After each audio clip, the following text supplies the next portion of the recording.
Las estadísticas se falsifican descaradamente para demostrar la supuesta erradicación del sarampión mediante la vacunación en Escandinavia y América Latina. Pero queda la pregunta de cómo se pudieron manipular las estadísticas de la enfermedad de tal manera que la polio pareciera erradicada poco después de la introducción de las campañas de vacunación. ¿Qué prestidigitación se está utilizando para anunciar la vacunación antigripal con un número completamente inflado de supuestas muertes por gripe? Los medios de comunicación, las autoridades sanitarias y otros organismos oficiales llevan décadas afirmando que los alemanes están poniendo en peligro el objetivo mundial de erradicar el sarampión por su escepticismo ante la vacunación.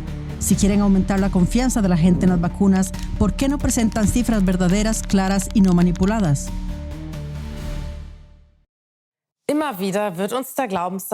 Una y otra vez nos adoctrinan con la creencia: las vacunas son una de las medidas preventivas más importantes y eficaces de que dispone la medicina. Si se consiguen altas tasas de vacunación, es posible eliminar patógenos individuales a nivel regional y con el tiempo erradicarlos en todo el mundo. Pero, ¿es eso cierto? ¿O esta creencia en las vacunas no es más que un mito? El Instituto Paul Ehrlich advierte en su página web: sobre las vacunas circula multitud de mitos, medias verdades y desinformación selectiva. CLA-TV desvela en este programa algunos mitos espeluznantes y la desinformación deliberada sobre las vacunas. Sin embargo, estos mitos y desinformación suelen ser difundidos por las mismas organizaciones que dicen luchar contra la desinformación y los mitos. Mito 1.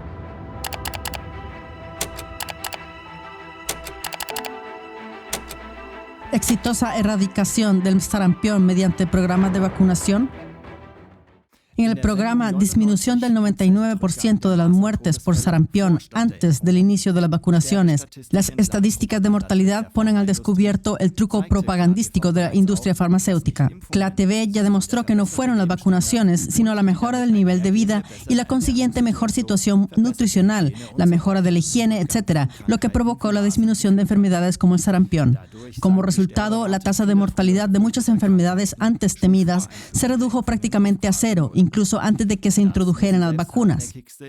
Incluso los más firmes partidarios de la vacunación tienen que admitirlo. Sin embargo, subrayan que para evaluar la eficacia de las vacunaciones no hay que tener en cuenta las muertes, sino los casos de enfermedad antes y después de la introducción de las vacunas.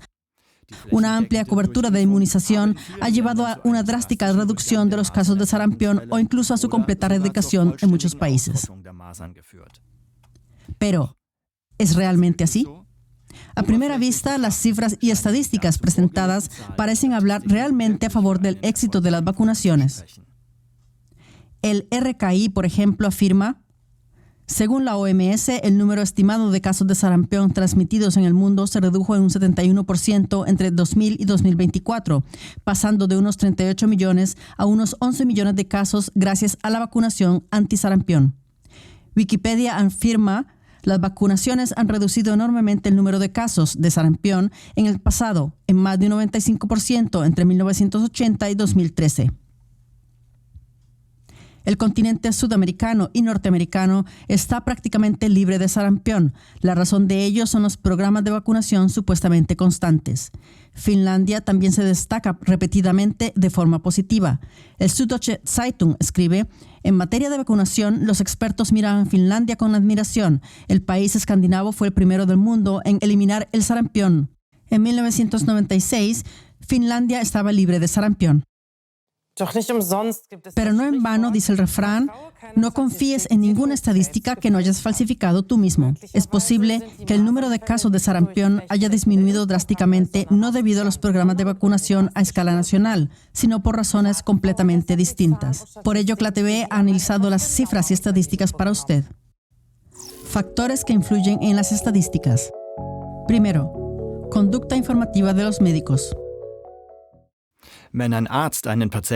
Si un médico se enfrenta a un paciente vacunado contra el sarampión, puede ser mucho más cuidadoso y cauteloso a la hora de comprobar si el paciente tiene realmente sarampión, por ejemplo, realizando una prueba de laboratorio adicional. En cambio, en un paciente no vacunado con síntomas de sarampión, el médico diagnosticará el sarampión mucho más rápidamente y probablemente prescindirá de una prueba de laboratorio. Así pues, cuanto más de sus pacientes estén vacunados, con menos frecuencia el médico diagnosticará sarampión y esperará la confirmación del laboratorio. Con una tasa de inmunización elevada, habrá menos casos de sarampión en las estadísticas. Sin embargo, este hecho solo puede explicar en parte la supuesta erradicación del sarampión en los países latinoamericanos o en Finlandia. Segundo, manipulación de las estadísticas mediante un registro diferente de los casos de sarampión. Dado que el sarampión puede confundirse fácilmente con otras enfermedades que cursan con erupciones cutáneas, como la rubiola o la escarlatina, a menudo se comprueba en el laboratorio si se trata realmente de sarampión. La mayoría de los casos sospechosos de sarampión examinados no suelen poder confirmarse en el laboratorio. A menudo ni siquiera el 10%, a veces incluso menos del 3% de los casos de sarampión se confirman en el laboratorio. Los datos de Inglaterra, por ejemplo, muestran que en ocasiones solo el 0,3% de los casos pudieron confirmarse en el laboratorio. Esta gran discrepancia entre los casos sospechosos y los casos confirmados por el laboratorio alberga un gran potencial de manipulación. Dependiendo de si todos los casos sospechosos de sarampión aparecen en las estadísticas o de si solo se registra el número de casos de sarampión confirmados en el laboratorio, que a veces es 10 o 100 veces inferior, el número de casos de sarampión cambia enormemente. Algunos países solo registran los casos de sarampión confirmados en laboratorio, mientras que en otros se incluyen en las estadísticas todos los casos sospechosos. Esto debe tenerse en cuenta al comparar distintos países. Las estadísticas sobre casos de sarampión pueden falsificarse registrando solo los casos de sarampión confirmados por laboratorio a partir de un determinado momento, pero sin mencionarlo por separado. Entonces, el número de casos de sarampión desciende repentinamente de un año a otro a una décima, una centésima o incluso una milésima. Esto puede venderse como un éxito de vacunación. Algo así se puede observar en realidad. En muchos países se produjo un descenso repentino y brusco de los casos de sarampión entre 1980 y 2010, a menudo de un año para otro. En 2005, por ejemplo, se registraron 6.200 casos de sarampión en Turquía. En 2006, de repente, solo hubo 34 casos. Y un año más tarde, solo 3 casos. Según se desprende del documento oficial Estadísticas de la Salud de la OCDE 2022, en 2005 se decidió en Turquía que solo se registrarían con efecto inmediato los casos de sarampión confirmados por laboratorio. En Finlandia, que siempre es alabada porque el sarampión se ha suprimido allí gracias a las vacunaciones, se pasó de 1.032 casos en 1989 a solo 3 casos en 1990. En 1987 se decidió incluir en las estadísticas únicamente los casos confirmados por laboratorio, lo que al parecer se aplicó sistemáticamente a partir de 1990. Desde entonces solo se registran números de una cifra en lugar de los anteriores de 3 a 4 cifras. En la década de 1990 seguía habiendo cifras de 4 dígitos de casos sospechosos, pero solo se incluían en las estadísticas los que se confirmaban en el laboratorio. En Gran Bretaña, en 1997, se registraron 4.844 casos de sarampión en las estadísticas, pero en 1998, de repente, solo hubo 74 casos.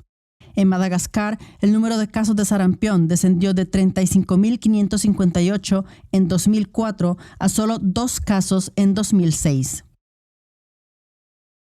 En Chile se registraron 2.098 casos en 1991 y solo un caso al año siguiente. En Bélgica se registraron 3.869 casos de sarampión en 1997, pero ni un solo caso en el año siguiente. Lo mismo puede observarse en países como Cuba, Honduras, Ecuador, República Dominicana, Canadá, Suecia, Noruega y Estados Unidos. Estos descensos repentinos de las estadísticas no pueden explicarse por la mejor campaña de vacunación. Incluso la inmunización masiva podría, en el mejor de los casos, provocar un descenso más lento y continuo. Sin embargo, estos saltos en los datos pueden explicarse fácilmente por el hecho de que, a partir de cierto momento, en los países afectados solo se incluyen en las estadísticas los casos confirmados por laboratorio.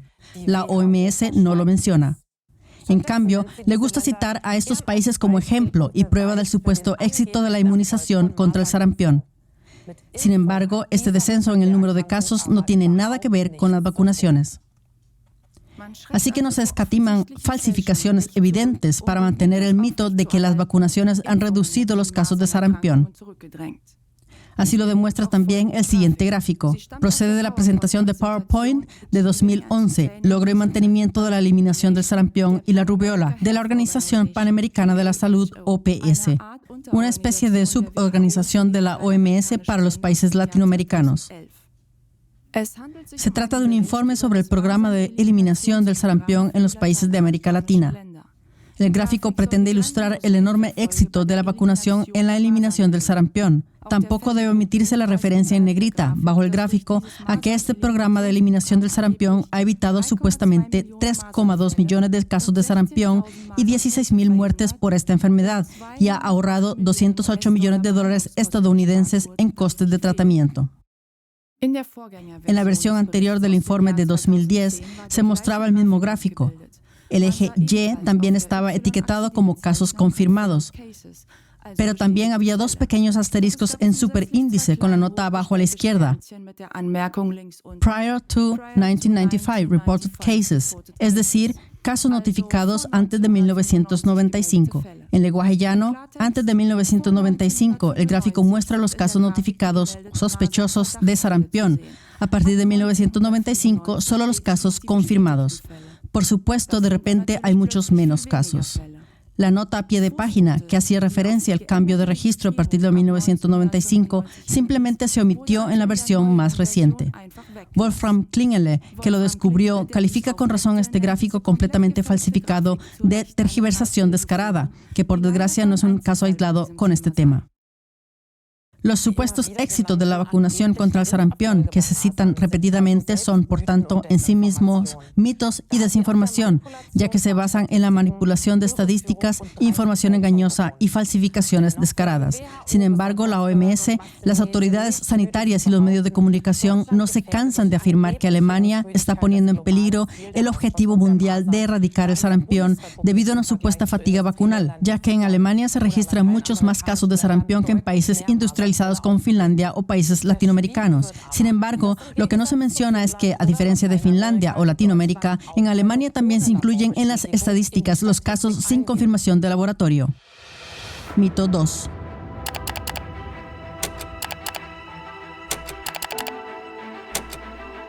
La vacuna oral ha erradicado la poliomielitis. La confirmación de laboratorio no es la única área que se puede engañar.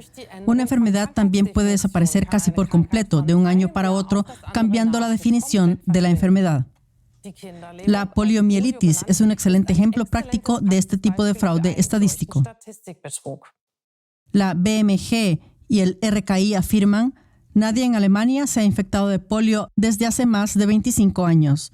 La vacunación, que se introdujo a principios de la década de 1960, desempeñó un papel fundamental en la reducción de la poliomielitis. En 1962 se introdujo de forma generalizada la vacuna viva contra la poliomielitis, que se administraba como vacuna oral utilizando un trozo de azúcar. La vacunación es dulce, la poliomielitis es cruel, era el lema. Desde entonces, la polio ha disminuido en este país. Mientras que en 1961 casi 4.700 niños contrajeron la poliomielitis en la República Federal de Alemania, en 1965 eran menos de 50. Desde 1990 no se han producido más enfermedades causadas por poliovirus salvajes en Alemania.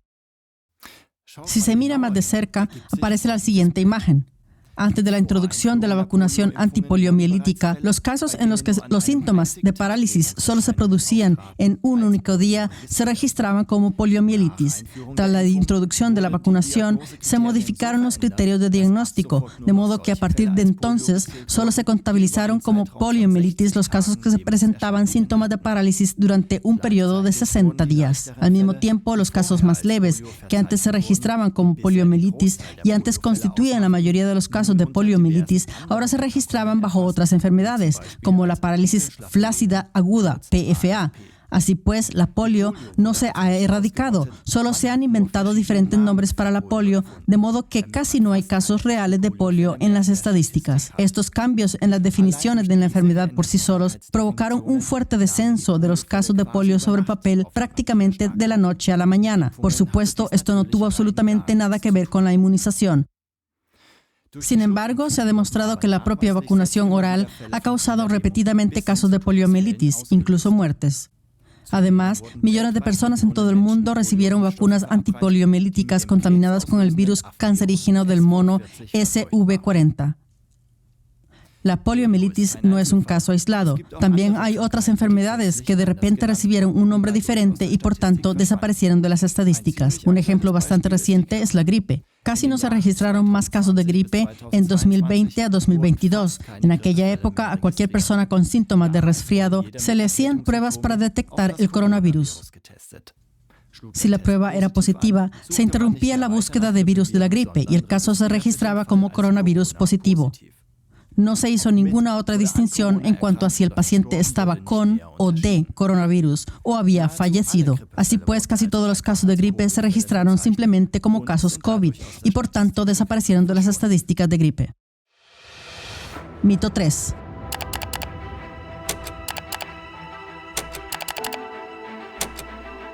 Miles de personas mueren cada año a causa de la gripe. Cuando la histeria por el coronavirus se calmó de nuevo, volvieron tanto la gripe como la publicidad de las vacunas antigripales. Antes de que la gripe casi desapareciera de las estadísticas durante los años corona, los medios de comunicación citaban repetidamente cifras de 5 dígitos de muertes por gripe al año. Por ejemplo, la revista Stern escribió hace 10 años, cada año mueren de 5,000 a 10,000 personas.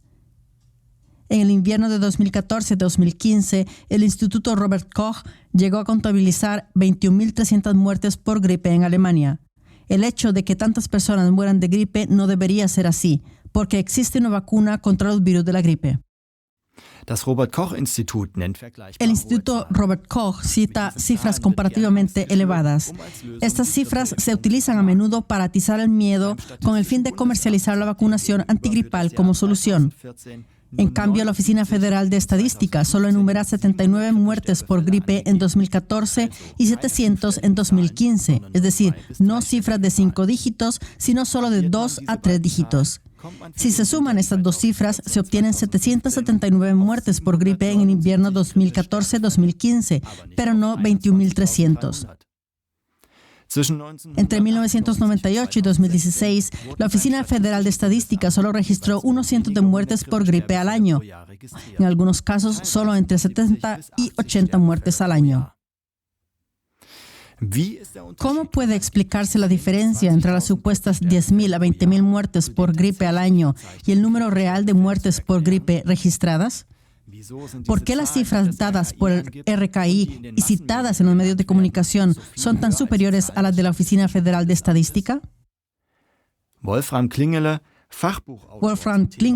autor especializado en el tema enfermedades infecciosas y vacunación, sospecha que esto se debe a la definición de la enfermedad gripe y su categorización, y a la mezcla de las categorías gripe y neumonía, es decir, infección de los pulmones. Hasta 1997, la categoría muertes por gripe con neumonía existía junto a la categoría muertes por gripe en los informes sanitarios federales. Wolfram Klingele lo descubrió. A partir de 1998, sin embargo, se cambió silenciosa y secretamente una pequeña palabra. Y ya se pueden producir bonitos titulares sobre cuántos miles de muertes se producen supuestamente cada año debido a la gripe, e instar a la gente a vacunarse contra los virus de la gripe si es posible. Porque desde 1998 ya no se suele llamar gripe con neumonía, sino gripe y neumonía, sustituyendo la palabra con por el enlace y. Los números de esta categoría cambian enormemente. Así que el elevado número de muertes por neumonía se atribuye ahora indirectamente a las muertes por gripe por la palabra I. 60 muertes por gripe con neumonía. En 1997 se convirtieron en 17,501 muertes por gripe y neumonía. En 1998. Esto podría denominarse coloquialmente prestidigitación. Del mismo modo, se podría categorizar en consecuencia, por ejemplo, gripe y víctimas mortales del tráfico. Esta prestidigitación no solo se utilizó en Alemania, sino también en Estados Unidos a partir de 2001. En el artículo ¿Son las tasas de mortalidad por gripe en Estados Unidos más relaciones públicas que ciencia? En el British Medical Journal, Peter Doshi muestra cómo en Estados Unidos se generan cifras de mortalidad por gripe demasiado elevadas, resumiendo las muertes por gripe y neumonía. Para obtener cifras mucho más elevadas de casos de gripe, se mezclaron las categorías de gripe y neumonía en las estadísticas de mortalidad tanto en Alemania como en Estados Unidos. Con esta cifra falsificada de supuestas 15.000 a 20.000 muertes por gripe al año, se está engañando a la gente y se la mantiene atemorizada para aumentar la predisposición a vacunarse contra la gripe estacional. Dado que la vacunación contra la gripe debe repetirse anualmente, se trata de una lucrativa oportunidad de negocio. Queridos espectadores, a menudo se trata de una pequeña manipulación. La palabra "y" en lugar de "con", la falta de un asterisco que debería indicar un cambio de registro, o el cambio inadvertido de los criterios de diagnóstico por parte de las autoridades sanitarias. Sin embargo, esos pequeños detalles tienen una gran importancia. Siguen comercializando y anunciando falsamente las vacunas como la medida preventiva más importante y eficaz. Mientras que las muertes por gripe, por ejemplo, se extrapolan artificialmente, se resta importancia al número de lesiones provocadas por la vacuna. Si las vacunas realmente funcionaran tan bien como se afirma repetidamente, no habría necesidad de tergiversar las cifras, sino que la influencia positiva aparecería en las cifras sin manipulación alguna. Tampoco sería necesario crear miedo a la enfermedad, como ocurre con la gripe, por ejemplo, extrapolando artificialmente las cifras. Porque si las cartas se jugaran boca arriba y el efecto de la vacunación fuera realmente tan bueno, la mayoría de la gente se vacunaría voluntariamente, no por miedo, sino por convicción. Si quieren aumentar la confianza de la gente en las vacunas, ¿por qué no presentan cifras y estadísticas verdaderas, claras y no manipuladas? ¿O es que no hay ninguna prueba de eficacia de las vacunas que no implique fraude, manipulación o prestidigitación? El hecho de que un sistema tan fraudulento fuera capaz de sobrevivir durante siglos solo fue posible porque se mantuvo vivo gracias a una poderosa propaganda y redes de fondo. Puede encontrar más información al respecto en las investigaciones sobre Robert Koch y Louis Pasteur en betopedia.org y en el programa de CLATV sobre la OMS.